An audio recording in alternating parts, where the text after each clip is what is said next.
할렐루야. 9월 11일 예레미야 34장 묵상 나누도록 하겠습니다. 오늘은 계약, 약속에 관한 말씀입니다.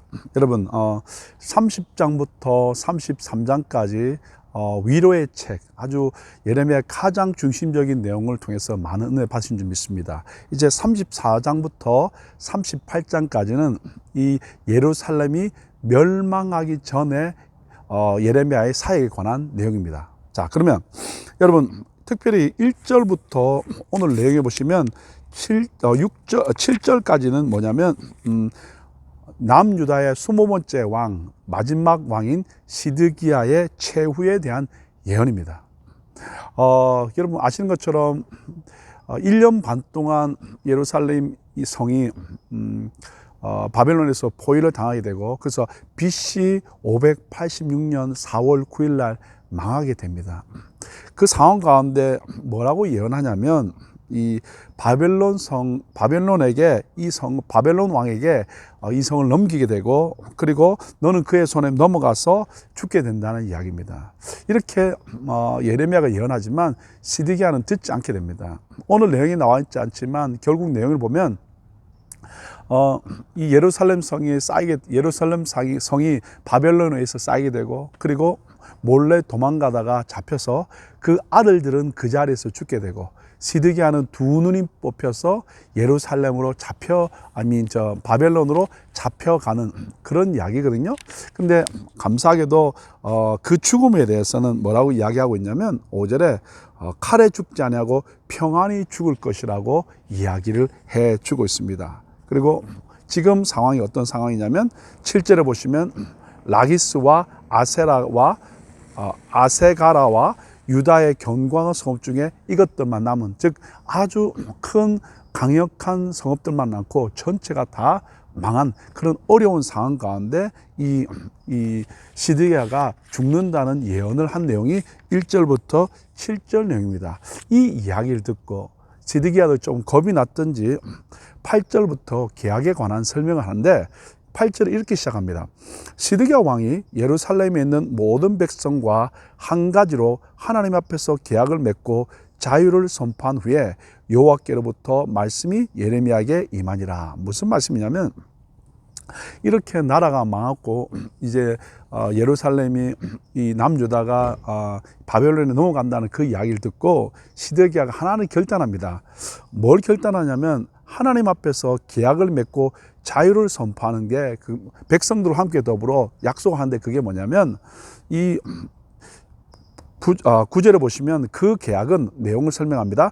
사람마다 각기 히브리 남녀 노비를 놓아 자유롭게 하고 그의 동족 유다인을 종으로 삼지 못하게 한지라. 즉 6년을 수고하고 나면 종들은 7년 만에 유다 사람들은 자유케 하는 그것을 선포합니다. 그래서 절대 우리 종족을 종으로 삼지 말고 자유인으로 만들자고 하면서 9절에도 계약, 10절에도 계약을 합니다. 그래서 참 하나님 앞에 그래도 하나님의 말씀대로 돌아가려니까 참 아름답고 좋은 것 같아요. 근데 죄송한데 이것은 눈 가리고 아웅입니다. 어떻게요? 잠시 그런 척한 겁니다. 어려움 당한다 그러니까 이제 우리가 하나님 말씀대로 정말 사람들을 함부로 했던 모든 것을 돌이키자고 이야기하지만, 결국 11절에 가보시면 후에 그들의 뜻이 변하여 자유를 주었던 노비를 끌어다가 복종시켜 다시 노비로 삼았더라. 7년이 돼서 이제 자유를 했잖아요. 그러면 영원히 자유케 돼야 되는데, 오늘 성경에 보니까 11절에 그들의 뜻이 변했다는 거예요. But afterward they changed their mind. 그들의 마음을 바꾸고 어떻게 하냐면 다시 그들을 노비로 끌었다가 삼았다, 그 말입니다. 여러분 왜 이렇게 됐습니까? 여기 22절에 가보시면 여호와의 말씀이니라, 보라 내가 그들에게 명령하여 이 성읍이 다시 오게 하리니 그들이 이 성을 쳐서 빼앗아 불사를 것이라. 이게 무슨 말씀이냐면, 잠시 애굽이 공격함으로 말미암아 바벨론이 잠시 물러간 그 사이, 쉽게 말하면 바벨론에서 놓이는 순간에 됐다. 그리고 다시 그들을 노비 삼아야 돼서 하나님 앞에 바꿨다는 거예요. 그래서 여러분 잘 보십시오. 오늘 말씀 보시면 하나님의 말씀을 듣고 이제 그들의 마음을 체인지해서 노예를 풀어주는 걸 했지 않습니까? 그런데 애굽이 쳐들어와서 바벨론이 살짝 도망가니까 다시 뜻을 돌이킵니다. 그것을 어떻게 설명하고 있냐면 15절에 이렇게 설명하고 있습니다. 그러나 너희는 이제 돌이켜 내 눈앞에 바른 일을 행하여 각기 이웃에게 자유를 선포하되 내 이름으로 일컬음을 받는 집에서 내 앞에서 계약을 맺었거나. 무슨 말씀이냐면 아까 말씀하신 것처럼 우리가 바벨론에 잡혔으니까 하나님의 뜻대로 살자. 그래서 뭐 했냐면 15절에 이제 돌이켜라는 말이 나오는데 recently you repented and did what is right in my sight. 하나님의 보시기에 좋은 행동을 했다라는 거야. 처음에는. 그렇죠? 그래서 계약을 맺고 노예를 풀어주는 했습니다. 그런데 애굽이 쳐들어와서 바벨론이 도망가고 나니까 그들은 또 어떻게 했냐면 16절에 너희가 돌이켜. 여러분, 그래서 영어 성경에 보면 but now you have turned it around라고 되어 있습니다. 무슨 말씀입니까? 자, 하나님의 뜻을 자 하나님 여기 계신데 내가 하나님을 무시하고 살다가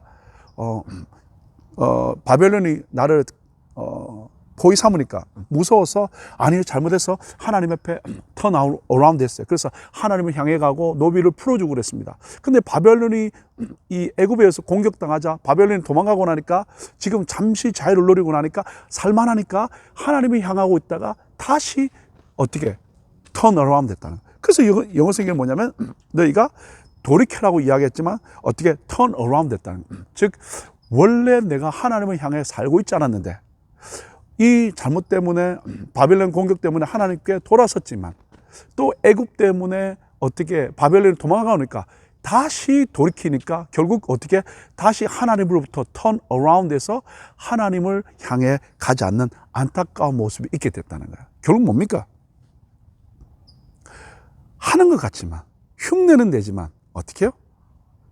하나님이 원하는 마음에서부터의 어떻게 변화가 결단이 없게 된다는 거예요. 잠시 필요해서 잠시 나이가 살기 위해서 여러분 요령은 부를지 모르겠지만 어떻게 해요? 하나님께는 완전히 돌아서지 않는다는 거예요. 이유는 마음에서부터 일어나지 않으면 안 된다는 거예요. 그래서 여러분 말씀드렸지 않습니까? 예수를 믿는 것은 체인지하는 게 아닙니다. 트랜스폼 되어져야 됩니다. 여러분 우리가 봄이 오면 여자분들이 가구를 바꿔놓기도 하고 여러 가지 또 같은 색깔을 바꾸기도 하고 여러 가지 체인지합니다. 그때 조금 다르게 보일 수 있고 분위기는 쇄신할 수 있습니다. 근데 죄송한 것은 뭐냐면 트랜스폼이 일어나지 않으면 안 된다라는 거예요. 오늘 이들은 뭐냐면 그들의 문제 때문에 무서워서 잠시 바꿀 수 있었지 모르겠지만 그래서 잠시 하나님을 향해 가는 것 같지만 또 조금 살만하면 다시 하나님을 향하여 등 돌리고 갈 수밖에 없는 것이 그들의 모습이라는 거예요. 그래서 결국 여러분 17절에 그러므로 therefore라고 되어 있습니다. 여호와께서 이와 같이 말씀하시니라 너희가 나에게 순종하지 아니하고 각기 형제와 이웃에게 자유를 선포한 것을 실행하지 아니하였은즉 즉 하나님의 말씀대로 공의를 행하지 아니하였은즉 내가 너희를 대적하여 칼과 전염병과 기근에서 자유를 주리라 여호와의 말씀이니라 내가 너희를 세계 여러 나라 가운데 어떻게 흩어지게 할 것이라고 결국은 어떻게 우리로 하여금 다시 흩어지게 만들어 버리겠다고 성경은 말씀하고 있습니다. 결국 어떻게 하나님이 다시 우리 가운데 그 칼과 전염병과 기근 그런 것들을 우리 가운데 준다라고 이야기하고 있습니다. 그래서 결국 우리는 흩어질 수밖에 없는 그래서 BC 586년 4월 9일에 남유다는 망하고 만다는 그러면서 하나님이 주신 말씀이 뭐냐면 이 말씀이에요. 18절입니다. 이 말씀이 오늘 제가 계약에 관한 말씀 드렸지 않습니까? 18절 말씀 송아지를 둘로 쪼개고 그 두 조각 사이로 지나매 내 앞에 언약을 맺었으나 그 말을 실행하지 아니하여 내 계약을 어긴 그들을 뭐라 했죠? 계약할 때는 이 동물을 반으로 쪼개놓고 저와 A라는 사람이 계약하면 그 갈라놓은 곳을 지나갑니다. 그래서 그것을 어길 경우에는 어떻게 동물이 갈라지는 것처럼 죽겠다. 이게 결단, 이 계약이거든요. 그걸 어기고 나니까 19절 곧 송아지 두 조각 사이로 지난 유다 고관들과 예루살렘 고관들과 내시들과 제사장들과 이 땅 백성들을 20절 내가 그들의 원수의 손과 그들의 생명을 찾는 자의 손에 어떻게 넘겨버리겠다는 거예요.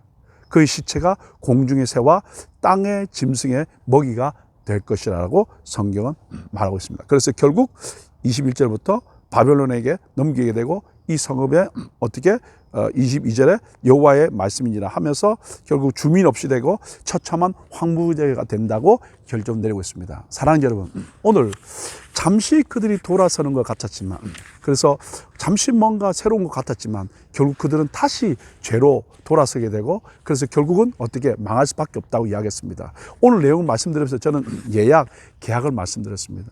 결국 하나님과 계약했습니다. 하나님만 섬기기로. 근데 우상을 섬기고 하나님을 섬기지 않으니까 결국 그 계약대로 그들은 죽을 수밖에 없게 되고, 그 다음에 30장에서 우리 설명드린 것처럼 그들이 돌아오긴 하겠지만 그러나 꼭 포로로 가서 고생하게 만들겠다는 것입니다. 그래서 결국 우리는 죄로 말미암아 죽을 수밖에 없는, 하나님과의 계약 때문에 우리는 죽을 수밖에 없다라는 거예요.